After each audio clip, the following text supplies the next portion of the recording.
네, 그러면은 조금 전에 하시던 말씀, 이어서 이제 계속 해보면, 그러면은 사회민주주의 복지국가는 보수 정치 세력하고 손잡고 가야 된다, 이런 말씀이신 것 같은데, 그렇습니까? 네, 저는 일정 부분 초기 단계에서는 그것이 불가피하다고 봅니다. 네. 그래서 앞으로 내년 2012년 총선과 대선에서 복지 문제가 피할 수 없는 정치적 과제인데, 그때 어떤 정치 세력을 나누는 구분하는 것을 복지에 얼마만큼 예산을 집행할 의지가 있는 정치 세력자들이 어느 쪽으로 몰리냐에 판단을 하는 것이 유권자들로서는 유리하다고 봅니다. 네. 그러면은,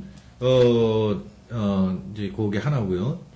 네, 아까 이제 저희 나라에서 신자유주의 지지층이 엄청 많고, 이런 풍토 속에서, 어떻게 이제 사회민주주의 복지국가가 가능하겠느냐 하는데, 첫 번째로 답하신 것은,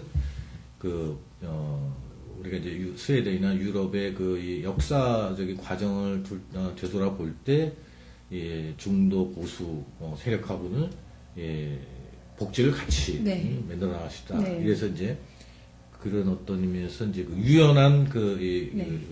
연대 정책, 네. 이런 거를, 하나 이제 조건으로 말씀하신 네. 것입니다. 근데, 네. 그 다음에 또 다른, 조건이 있다면 뭐 어떤 것들이 있겠습니까? 우리나라에서 사회민주주의를 하려면 네. 단지 복지만 내세우고 또 정치가들하고만 제휴하고 그러면 되는 게 아니지 않겠습니까? 물론이죠. 네. 일단은 삼인주의 혹은 복지국가의 가장 강력한 지지층은 항상 어느 나라도 예외 없이 노동자층이었습니다. 네. 그리고 유럽이 특히 그랬죠. 네, 유럽이 그랬고 특히 조직된 노동자들이 가장 정치적 소리를 많이 낼 수 있고 또 반영을 했고 혜택을 봐왔었습니다. 근데 한국은 지금 북유럽의 높은 노조 조직률하고는 달리 노조 조직률이 10%뿐이 되지 않기 때문에 절대 다수의 노동자들이 지금 비조직화되어 있고 네. 사회민주주의적 복지국가 모델에서 가장 지금 멀리 가 있는 이런 세력들입니다. 네. 그래서 그거는 뭐를 말씀하시는 거죠? 노동자들의 어떤 정치 의식이나 이념이 복지국가 사회민주주의하고는 멀리 떨어져 있다 이런 말씀인가요? 그거보다는 이제 비정규직이나 자영업자들의 어떤 정치적 욕구가 복지에 대한 사회민주주의에 대한 그 욕구가 제대로 이 체제 속에 전달되거나 세력화되지 못했다는 거죠.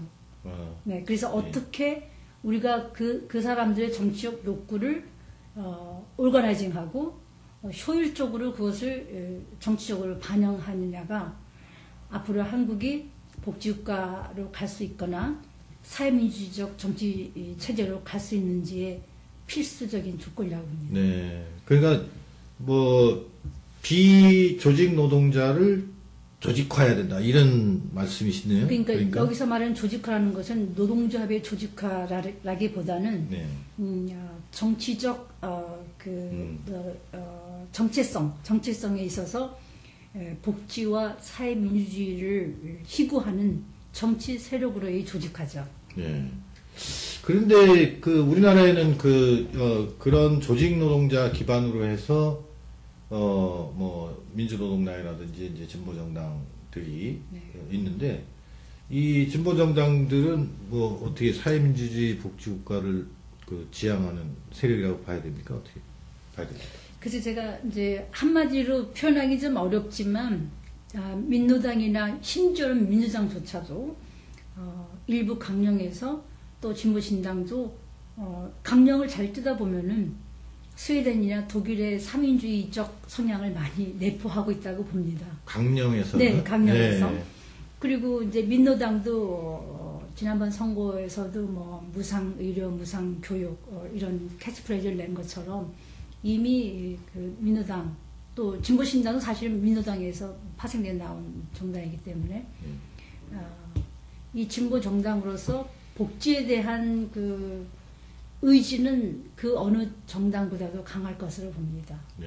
근데 또 한편으로는 우리가 보통 이제 과거에 보면 이제 정통 좌파 성향을 지닌 분들이 복지국가, 뭐 사회민주주의 뭐 이런 식으로 지향을 한다 그러면은 개량주의다. 네. 그다음에 뭐 자본주의에 투항한 세력들이다 네. 이러지 네. 않았습니까? 지금도 그런 분들이 꽤 있을 것 같은데요. 일부 있으실 수 있죠. 왜냐하면 이제 이 일부라고 사회가 보십니까? 네, 저는 네. 일부라고 봅니다. 왜냐하면 그 사회가 굉장히 다양화돼 있고 또 그런 분들의 의견도 존중되어야 되겠죠. 그러나 절대 다수의 국민들은 지금 이렇게 사회 양극화가 심하고 불확실한 시대에 살면서 국가가 해주는 게 뭐냐. 최소한의 의식주나 미래의 희망을 가질 수 있도록 해달라는 욕구가 강하기 때문에 결국은 그 사회 메인스트림은 대다수가 원하는 것이 무엇이냐에 결정되죠. 그래서 일부 소수 혹은 뭐 그것이 뭐 5%가 될지는 10%가 됐건 개량주의라고 비판을 하건 혹은 신자유주의로 더 가자라고 주장을 하건 그거는 it's nothing. 별 문제 아니라고 봅니다. 왜냐하면 앞으로는 메인스트림이 보편적 복지국가, 사회민주주의로 가겠다는 식으로 갈 수밖에 없는 어떻게 보면 지금 한국은 정치 지향에 있어서 새로운 전환점이 왔다고 봅니다. 그리고 또 하나 제가 부연해서 설명하고 싶은 것은 스웨덴은 그 사회보험청에 나온 그 분석에 의하면 스웨덴 가구의 평균 소득의 20% 정도가 국가에서 공유하는 사회보험에 의한 소득입니다.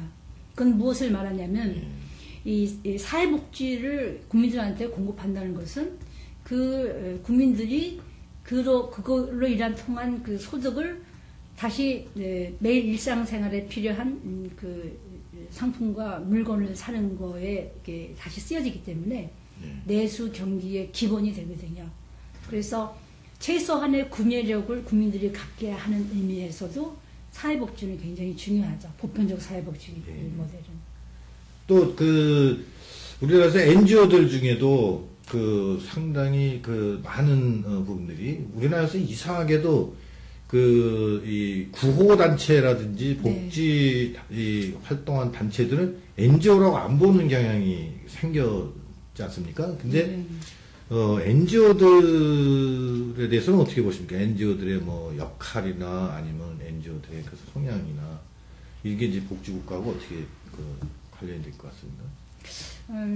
북유럽의 그 복지국가 그 초창기에 공통적으로 나타났던 것, 특히 북유럽 같은 경우는 당시 협동조합 운동, 그다음에 금주 절제하는 대중운동, 그런 부분들하고 결합이 됐었거든요. 한국도 3인지 복지국가가 어떤 잉태되기 위해서는 시민단체의 어떤 활동이 굉장히 중요하다고 봅니다. 근데 안타깝게도 그 MB 정부 이후에 대부분의 시민단체들이 우경화되거나 우익화된 활동들은 많이 늘어난 것 같은데, 개혁을 추구하고 진보를 주장하는 단체가 좀 다소 위축된 부분이 있다고 봅니다. 그러나 저는 내년 선거를 앞두고 진보 진영의 시민단체의 역할이 무엇보다 중요하다고 보고요. 특히 여성단체, 그 다음에 소비자단체, 그러니까 생협, 이런 종류의 NGO 활동이 굉장히 중요하다고 봅니다. 환경단체는 말할 것도 없고요. 그러면 NGO 단체들과 이제 활동가들이 부문별로 이제 복지 문제에 대해서 적극적으로 이제 나서야 된다. 네, 그렇게 보는 거죠. 그런 말씀입니다. 네. 일반 국민들에 대해서는 뭐 어떻게 생각하십니까? 아까 얘기를 나눴습니다만, 네. 요새 뭐 무상급식 뭐 관련해서 뭐 그게 제대로 된 거냐? 왜 뭐 재벌 2세한테까지도 공짜로 밥을 주느냐? 이래서 불공평한 거 아니냐? 뭐 이런 논란도 있습니다만. 그런 이제 목소리도 굉장히 크거든요.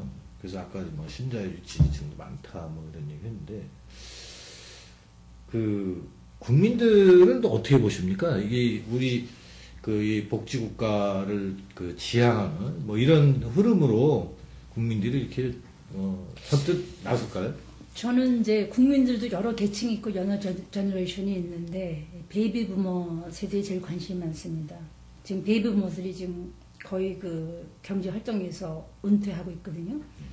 근데 이들의 그 자산이라든가 그 앞으로의 그 노후 대책이 아주 불확실하고 많이 그 자산의 평가절하로 인해서 굉장히 지금 어려운 상황에 처해 있고 베이비 부모들이 아직도 자식들의 교육에 부담에서부터 자유롭지 않습니다. 그리고 저출산 고령화 사회가 굉장히 급속도로 진행되고 있고요. 그런 대책이 없기 때문에 대표적으로 베이비 부모 세대들이 가장 그 지금 시급하게 본인들의 그 앞으로의 노후 생활 때문에 복지가 필요하다고 하고 있고 또 하나 베이비 부모 세대가 우리나라에서 갖고 있는 정치적 의미는 베이비 부모 세대들이 경제 그 발전의 주역이기도 했지만 당시 그 교육이나 어떤 그 지적 자원의 핵심의 역할을 했었기 때문에 이 사람들의 의식과 행동에서 복지에 대한 요구가 현실화될 가능성이 높다고 보고 네, 그렇게 알겠습니다. 되면 근데 이제 어떤 의미에서 보면은 그 상당히 이제 그 긍정적으로 이렇게 해석을 하시는 거 아닌가 생각이 들어요. 무슨 말씀이냐면 그 우리나라 국민들 중에 엄청나게 많은 사람들이 이민 갈 기회가 주어지면 가겠다. 네. 이렇게 대답하는 사람들이 어마어마하게 많습니다. 네. 주로 어디를 가? 미국을. 네. 실제로 미국 막 가고 네. 이중국적 갖고 이런 네. 사람도 많고 네. 미국에 가면은 뭐 LA 그런 데 가면 엄청 많고 그런데 제 말씀 뭐냐면 이런 그 여러 가지 불안정과 이제 고통이나 뭐 이런 것을 적극적으로 나서서 해결하려고 하는 수도 있지만 도피하거나 더 좋은 나라 스웨덴 같은 나라로 이민 가면 제일 좋죠. 뭐하러 여기서 그래요? 이제 뭐 예를 들면 그렇습니다. 그래서 네. 제가 이제 부탁드리고 싶은 것은 네.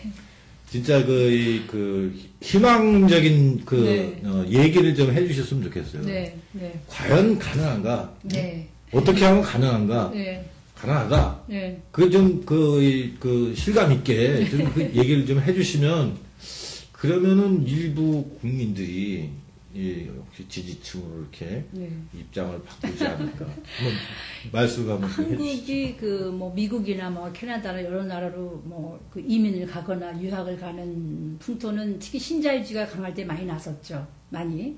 요새도 그렇겠는데요. 요즘도 물론 그렇죠. 그러나 이제 또 하나 다른 측면이 뭐냐면 미국에 이민 같은 분들이 역으로 역이민 오는 부분도 있고 특히 미국에 계시던 분들이 노후 생활을 한국에서 하기 위해서 돌아온 사람이 많습니다. 그것은 무엇을 의미하냐면 미국의 그 의료 서비스가 너무나 그 고비용이기 때문에 그걸 못 견뎌서 오고 미국이 지금 경제가 전 세계적으로 가장 나쁘거든요. 취업도 가장 높고 그런 사회에 더 이상 있고 싶지 않은 거죠. 그래서 이제 미국이 아름다운 밑자가 더 이상 아니라는 거죠. 네. 근데 한국은 저는 희망이 있다고 보는 것은 네. 끝으로 그 희망적인 얘기로 마무리를 해주실 거죠? 네. 한국인은 유전자적으로 위기에 강한 극복할 수 있는 저력을 갖고 있다고 봅니다.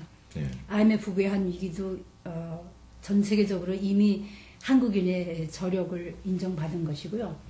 요즘 스포츠, 문화, 예술 모든 부분에서 한국인의 탁월성이 이미 증명됐습니다. 네. 특히 앞으로 여성 파워가 한국의 사회를 바꿔놓을 걸로 보고 있습니다. 네. 그런 측면에서 저는 훨씬 그 긍정적이고 희망적인 자세를 가질 수 있다고 봅니다. 네. 사실 뭐 지난 미국산 그 광우병 의혹 쇠고기 파동 때도 여중생이 시작을 했죠. 네. 그런 점에서 보면 한국의 여자들은 강하다. 네. 뭐 이렇게 맞서야 돼요. 네. 촛불도 여성부터 시작했습니다. 감사합니다.